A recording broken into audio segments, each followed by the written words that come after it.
चलिए next topic है mirror formula यानी कि दर्पण सूत्र। तो क्वेश्चन है ये क्या होता है। तो देखिए मिरर फॉर्मूला किसी भी स्फेरिकल मिरर यानी कि गोलीय दर्पण के लिए ऑब्जेक्ट यानी कि वस्तु की डिस्टेंस यानी दूरी, इमेज की डिस्टेंस यानी कि प्रतिबिंब की दूरी और मिरर की फोकल लेंथ यानी कि फोकस दूरी के बीच एक संबंध होता है। इसे हम क्या कहते हैं, मिरर फॉर्मूला यानी कि दर्पण सूत्र। ठीक है, अब हमें क्या करना है, इसका डेरिवेशन करना है। ठीक है, तो देखिए किस तरह से इसको डेराइव करते हैं, गौर से देखना। थोड़ा सा लंबा जाएगा ये वाला टॉपिक। ठीक है, और ये बहुत इंपॉर्टेंट फॉर्मूला है, चाहे आप आरबीएसई में हैं चाहे आप सीबीएसई के अंदर हैं। ठीक है, या तो इस फॉर्मूले का डेरिवेशन, नहीं तो इस फॉर्मूले पे बेस्ड न्यूमेरिकल क्वेश्चन 100% आपके एग्जाम में आएगा ही आएगा। जेई मेंस नीट में भी इनके क्वेश्चन जरूर आते हैं, लेकिन उसके लिए मैं एक अलग से सीरीज बनाऊंगा जब मैं आपको बताऊंगा कि किस तरह से जेई और नीट के अंदर ऑप्टिक्स के क्वेश्चन को किया जाएगा। देखिए मैं आपको हर एक चैप्टर के लिए एक तो बोर्ड का पॉइंट ऑफ व्यू है कि बोर्ड के अंदर किस तरह से नंबर लाए जाते हैं, और एक ये कि कंपटीशन में क्वेश्चन कैसे सॉल्व करना है, वो एक अलग ट्रिक होगी। ठीक है, तो उस पूरी ट्रिक्स को जो है मैं आपको बात बताऊंगा। ट्रिक तो नहीं, प्रोसीजर कहते हैं उसको अपन। ठीक है, चलो देखो कैसे डेराइव करते हैं। देखो सबसे पहले क्या करिए, इसका डेरिवेशन करने के लिए क्या बना लीजिए,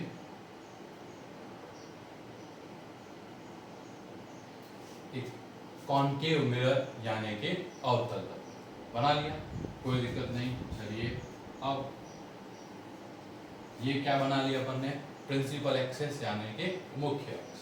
ठीक है, ये क्या है अपना फोकस, ये अपना क्या है सेंटर ऑफ कर्वेचर। ठीक है, अब अपन क्या करते हैं, देखिए एक ऑब्जेक्ट रखते हैं यहाँ, ये ऑब्जेक्ट क्या हो गया अपना ए हो गया ऑब्जेक्ट। अब अगर कोई ऑब्जेक्ट सी से पीछे है यानी कि बियॉन्ड सी है, तो इसके लिए हमें क्या करना है, इमेज फॉर्मेशन करना है। तो देखो कैसे करेंगे। ठीक है, सबसे पहले क्या करिए, अगर लाइट रे प्रिंसिपल एक्सिस के पैरेलल यानी कि समांतर जाती है, तो मिरर से टकराने के बाद कहां से पास होती है, ये आप सबको पता है, ये कहां से पास होगी, फोकस। कोई दिक्कत नहीं, तो ये हमारी क्या हो गई, रिफ्लेक्टेड रे। ठीक है,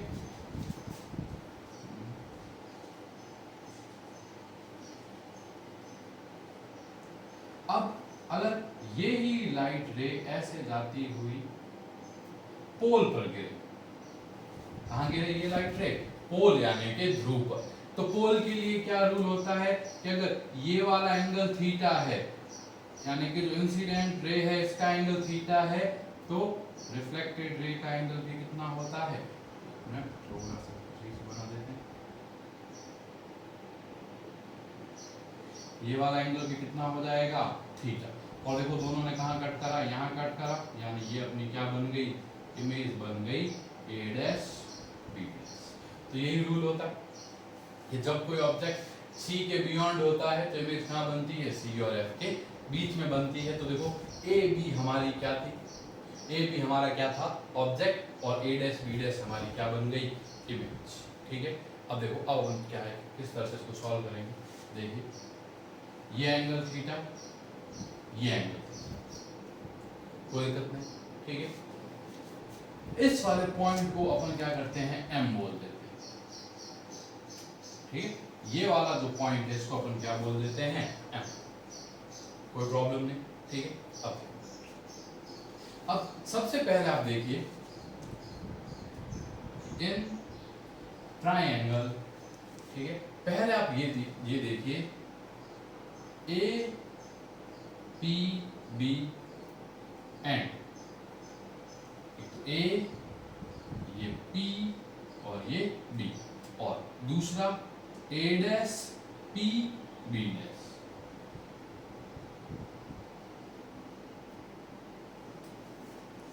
यानी कि इन, यानी इसको हम कह सकते हैं इन त्रिभुज, इन दिस ट्राइंगल यानी कि इन A P B and A dash P B dash, या फिर त्रिभुज ए पी बी और A dash P B dash.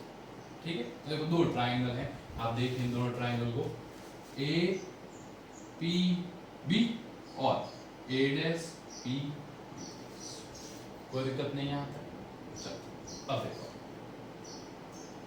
सबसे पहले आप देखो एंगल के बी ए पी और एंगल बी डैश ए डैश पी। देखो बी ए पी और बी डैश ए डैश पी, देखो जब भी ऐसे एंगल लिखते हैं तो एंगल यानी कौन का मतलब क्या होता है, ये वाला एंगल। तो देखो ये वाला एंगल यहाँ पर भी कितना है 90, ये वाला यहाँ पर भी कितना है 90। जब दो एंगल दोनों 90 डिग्री के हैं तो दोनों क्या होंगे, इक्वल। आगे नई बात समझ आपको। तो देखो जब ये वाला और ये वाला एंगल आपस में क्या हो गए, इक्वल, क्योंकि दोनों क्या है, राइट एंगल है, 90 डिग्री के हैं, समकोण, कोई दिक्कत नहीं। अब नेक्स्ट देखो, नेक्स्ट एंगल देखिए आप बी पी ए और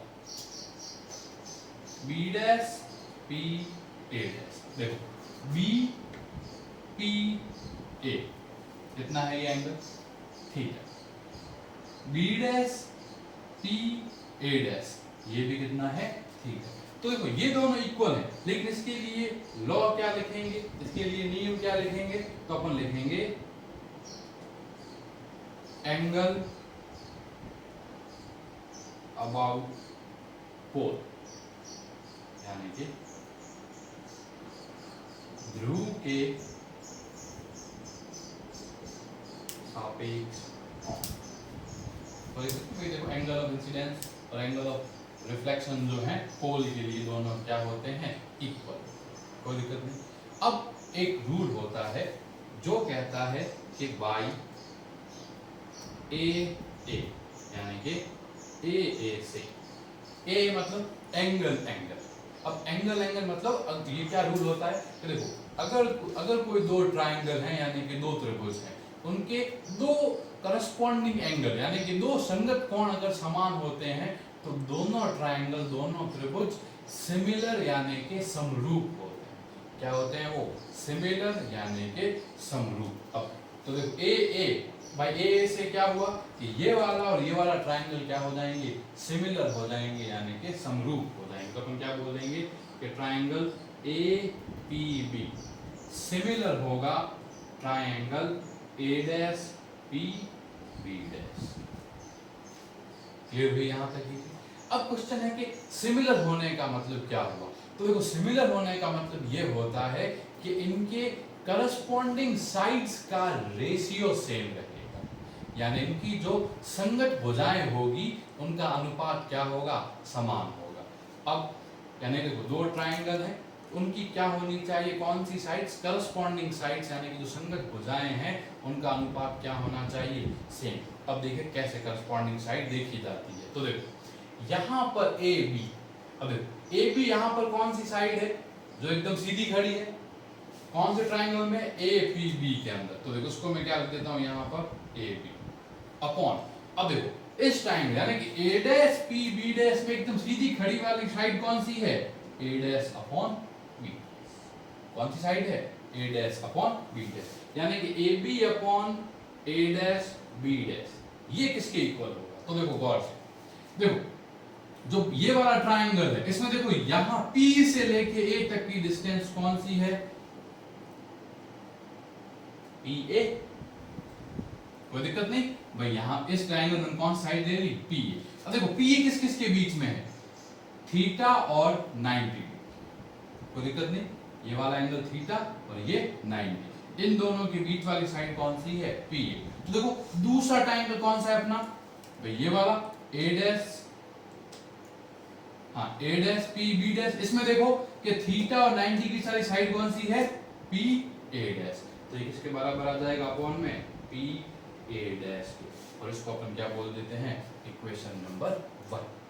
क्लियर हुआ ये। अब देखो अब नेक्स्ट,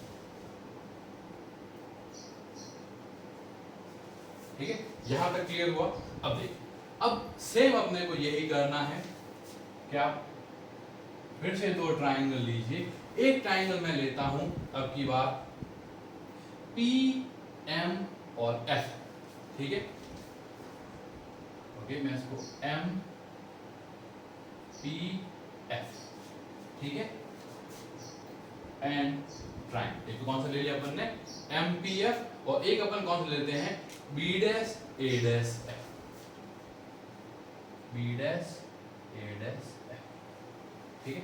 ये वाला ट्राइंगल कौन सा हुआ, MPF B dash A dash F। अब आप बोलोगे कि ये MP तो कोई साइड है ही नहीं, कोई ये तो एंगल है ही नहीं, लेकिन यहां पर अपने को ये मानना पड़ेगा कि MP जो है वो क्या है, एक लाइन है, ठीक है, और ये परपेंडिकुलर है किसके, प्रिंसिपल एक्सिस के मुख्य अक्ष, ठीक है। ये एक अजम्पशन अपने को मानना पड़ेगा, ठीक है, ये एक अजम्पशन है जो अपन ने माना है, ठीक है, जो अपन ने क्या माना है कि MP एक लाइन है और परपेंडिकुलर है किसके, प्रिंसिपल एक्सिस के, यानी के मुख्य अक्ष, ठीक है। तो अब देखिए ये ट्राइंगल कैसे बने, तो देखो मैं आपको वापस बना के बता देता हूँ। ये अपन उसको ऐसा मानेंगे, ये P, ये M, और ये क्या हो गया अपना A डैश B डैश, ये क्या हो गया, ठीक। तो इस तरह से अपने को इस चीज को अज्यूम करना है, ठीक है। इसको अपन इस तरह से कर्व नहीं मानना, एकदम सीधा मानना, ये एक अजम्पशन है, ठीक है। अब आप गौर से देखो, यहां पे क्या हुआ कि एंगल MPF इसके बराबर हुआ, MPF इसके बराबर हुआ B dash A dash F, इसके बराबर हुआ B dash A dash F। क्यों, क्योंकि दोनों कितने हैं, 90 डिग्री, ये भी 90 डिग्री है और ये भी क्या है, 90 डिग्री, ठीक है। अब देखो, अब आपको पता है ना कि ये वाला और ये वाला जो एंगल है ये आपस में क्या होंगे, इक्वल होंगे। इनको कहा जाता है वर्टिकली ऑपोजिट एंगल, यानी कि शीर्षाभिमुख कोण। तो कौन सा एंगल की बात हो रही है, MFP, MFP, ये किसके बराबर होगा, B dash F A dash, ठीक है। देखो MF और P किसके बराबर होगा, B dash F A dash के, क्यों, ये क्या है, वर्टिकली ऑपोजिट, यानी कि इनको हिंदी में कहा जाता है शीर्षाभिमुख। समझ आ गया। तो देखो अब अगर देखो फिर से देखो क्या हुआ कि इन दोनों ट्राइंगल के अंदर दो दो एंगल इक्वल है, भाई इसके इसका ये इसके साथ इक्वल है, ये इसके साथ इक्वल है, तो अपन क्या लगा सकते हैं, कौन से रूल से, AA यानी कि एंगल एंगल, कोण कोण नियम से अपन क्या कह सकते हैं, हम क्या कह सकते हैं कि ट्राइंगल MPF सिमिलर है triangle B dash A dash F। समझ आया कि जो आपका त्रिभुज MPF है वो B dash A dash F के क्या है, सिमिलर। अब अगर सिमिलर है यानी कि समरूप है, तो फिर से सिमिलर ट्राइंगल्स की क्या प्रॉपर्टी होती है कि जो करस्पॉन्डिंग साइड्स का रेशियो है, यानी कि जो संगत भुजाओं का अनुपात है, वो क्या होता है, समान। तो फिर से देखिए अपन जो है करस्पॉन्डिंग साइड्स देखते हैं। तो देखो यहाँ पर कौन सी साइड हुई, MP, देखो MP कौन सी साइड है, तो इस तरह से सीधी खड़ी है। अब यहाँ पे दूसरे वाला ट्राइंगल देखो, वो वाली साइड कौन सी है, A डैश B डैश, ठीक है। अब देखो यहाँ पर ये वाली साइड कौन सी है, PF, ठीक है, ये वाली साइड कौन सी है, PF। अब देखो PF किस किस के बीच में है, गौर से देखिए, PF है 90 डिग्री और इस वाले एंगल के बीच में, तो यहां पर ये वाली साइड कौन सी हो जाएगी बताओ, F A डैश, हुई या नहीं हुई ये वाली साइड। इसको अपन बोल देते हैं इक्वेशन नंबर 2। कोई दिक्कत नहीं यहां तक, ठीक है। चलिए अब आगे एक और असम्पशन लेना है, गौर से देखो। देखो अगर अपन इस MP को 90 डिग्री ले रहे हैं, मतलब देखो आप गौर से देखो, अगर अपन इस MP को इस तरह से 90 डिग्री ले रहे हैं, इस टाइम देखो अगर MP को इस तरह से 90 डिग्री लिया जाएगा, तो गौर से देखो कि यहाँ पर अपना कौन है, AB। अगर अपन इसको MP को अगर अपन 90 डिग्री ले रहे हैं, तो यहाँ पर अपना कौन है, AB। तो अपन क्या कह सकते हैं, ठीक है, बाय डायग्राम अपन क्या कह सकते हैं,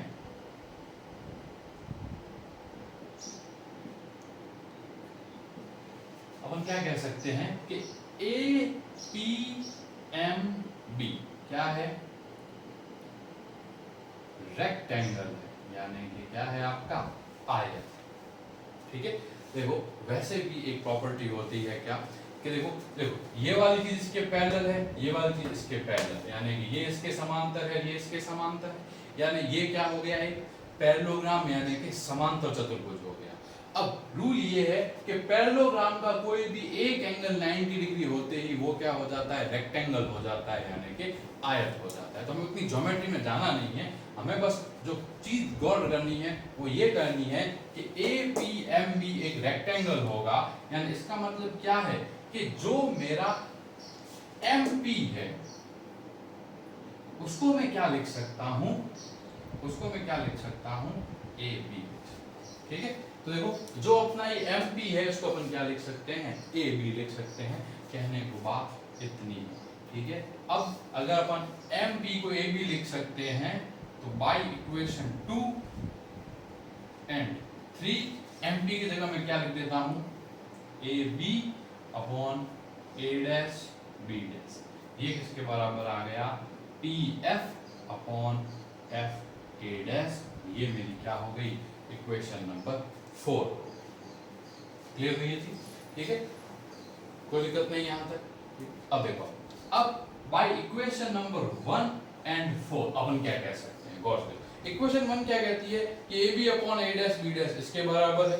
इक्वेशन नंबर 4 क्या कहती है कि AB upon A dash B dash इसके इक्वल है। यहाँ अपन क्या कह सकते हैं, देखो अगर A B के इक्वल हो और B C के इक्वल हो तो A और C भी आपस में क्या होते हैं इक्वल होते हैं। यहाँ अपन क्या कह सकते हैं कि PA upon PA dash, PA upon PA dash इसके बराबर है PF upon FA dash.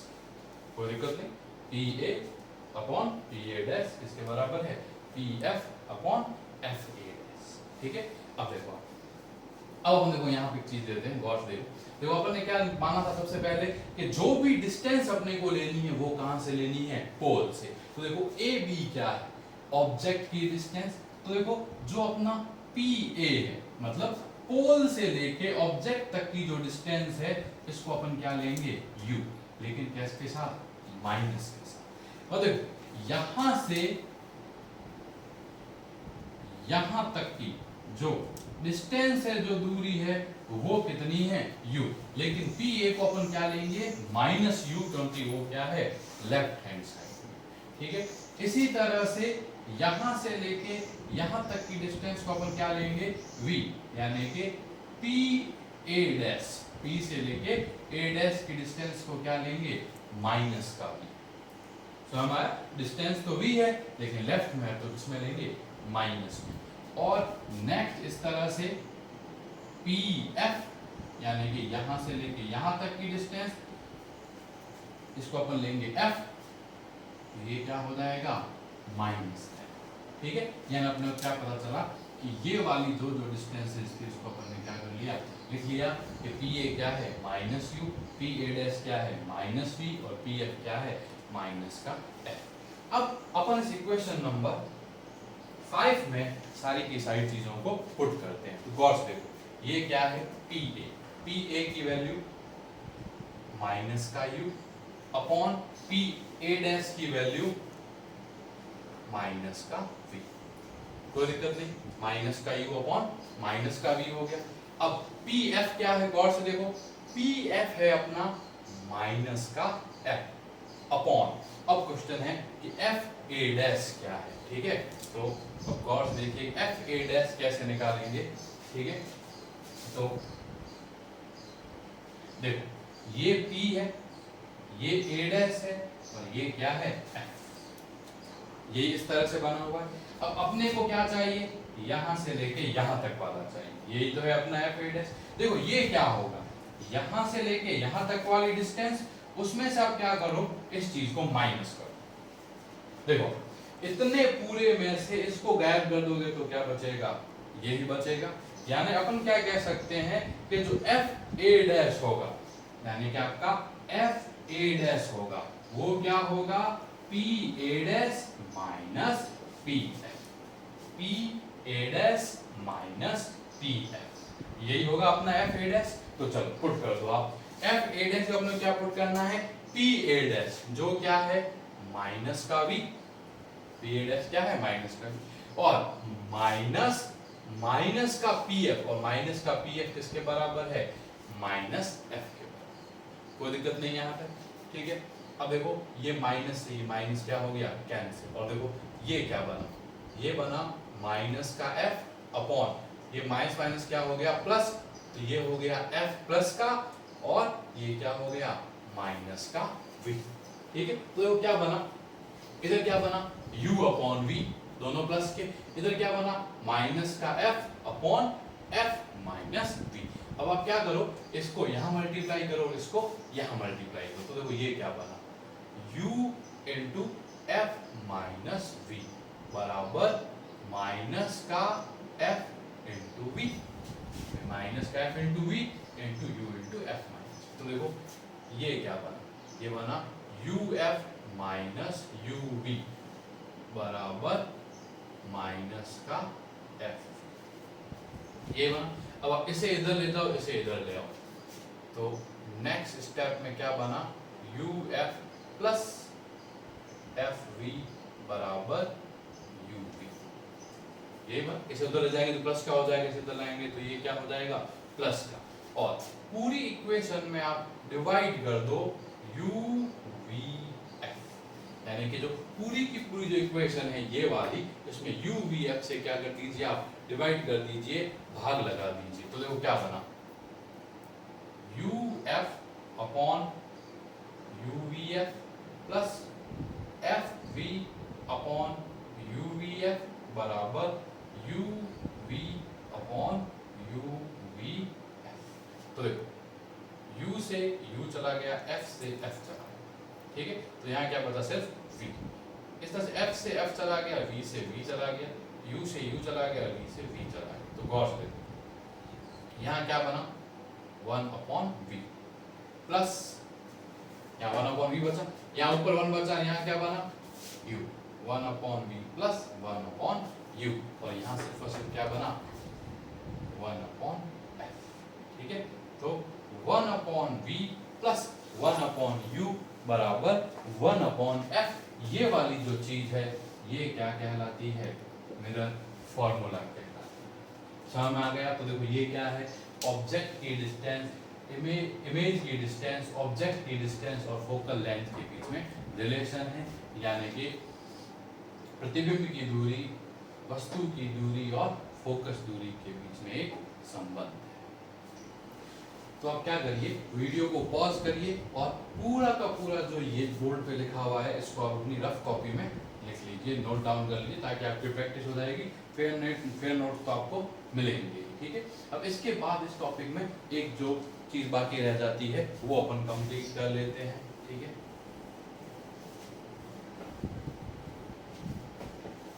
Last जो है मिरर फॉर्मूला में वो है मैग्निफिकेशन,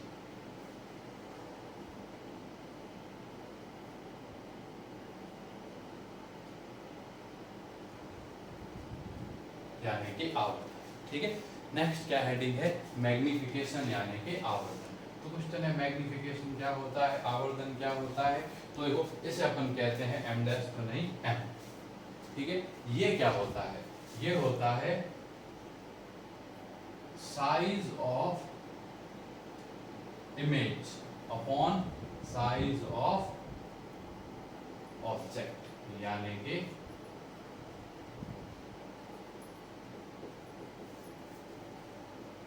प्रतिबिंब की साइज बटा बिंब की साइज, यानी कि size of image upon size of object, यानी कि प्रतिबिंब की साइज बटा बिंब की साइज जो है, ये जो रेशियो है ये क्या कहलाता है, मैग्निफिकेशन यानी कि आवर्धन कहलाता है, ठीक है। अब आप देखो m की क्या वैल्यू होगी। तो देखो डायग्राम में देखो इमेज कौन सी है, a dash b dash, object कौन सा है a b, तो a dash b dash upon a b, तो जो भी a dash b dash upon a b है वो हमारा क्या है, मैग्निफिकेशन है, यानी कि हमारा क्या है वो आवर्धन है। लेकिन एक चीज गौर से देखिए, देखो a b तो क्या है मैं इसके ऊपर है और a डैश b डैश क्या है, नीचे की तरफ है, तो इसको अपने को किसके साथ लेना पड़ेगा, माइनस के साथ लेना। तो ये क्या होगा, माइनस का a dash b dash upon A B. और मैं बताता हूँ मैंने माइनस का a डैश b डैश क्यों लिया, क्योंकि a डैश b डैश जो है ये इस लाइन के क्या है, नीचे की तरफ, और साइन कन्वेंशन में आप देखिए इसके नीचे की तरफ कोई भी चीज को अपन क्या लेते हैं, माइनस लेते हैं, कोई दिक्कत नहीं। अब आप देखो, गौर से देखो, ये देखो, अब इसको अपन क्या लिख सकते हैं, m को माइनस का। अब आप गौर से देखो इक्वेशन 1 को देखो, इक्वेशन 1 क्या कहती है कि देखो A B upon A dash B dash इसके बराबर है P A upon P A dash के। तो देखो अब अपने को क्या चाहिए, A dash B dash upon A B, यानी इसका क्या हो जाना चाहिए, दोनों तरफ उल्टा हो जाना चाहिए, यानी ये यहाँ पे क्या आ गया, P A dash upon P A.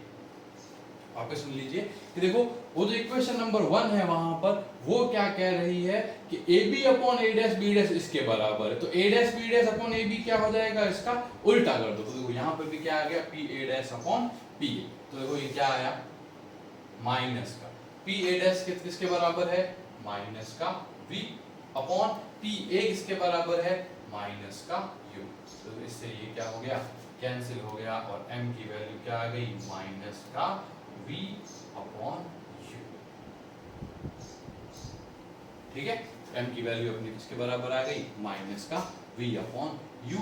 और ये चीज क्या कहलाती है, मैग्निफिकेशन यानी कि आवर्धन कहलाती है। ठीक है, इसके साथ ही ये जो मिरर फॉर्मूला है ये क्या होता है,